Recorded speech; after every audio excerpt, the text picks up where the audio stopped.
Қазақстан халық әртісі Шәмші Қалдаяқов 1930 жылдың 15 тамызында оңтүстік Қазақстан облысының Қызылқұм ауданында дүниеге келді. Шәмші Қалдаяқов Ақ сақтарым, Қара көз, Қайықта, Ақ бәдік, Ақ маңдайлым көптеген лирикалық әндерінің авторы. Композитордың шығармашылық жүгінде Мұхтарұлының айтуы бойынша 55 ән, әрқайсысының өз тарихы бар.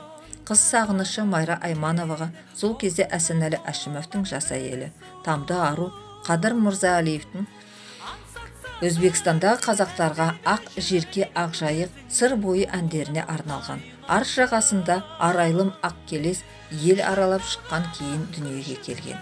Композитордың әндерін Қазақстанның барлық әншілері 50 жылдардың шебері Ришат Абдуллиннен бастап қазіргі жастарға дейін шырқады.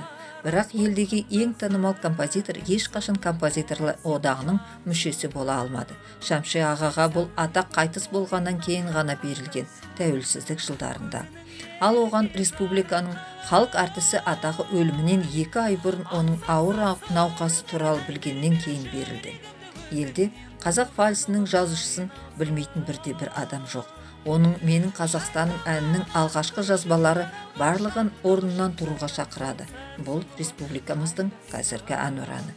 Бүгінгі таңда қазақтың керемет композиторының есімі көшелер мен ауылдардың, ескерткіштердің, саябақтардың, мәдениет үйлерінің аттарында мәңгі сақталады. Көрермендер Қалдаяқов туралы алғашқы деректі фильмді 1991 жылы режиссер Тілеген Ахметовтың арқасында көрді.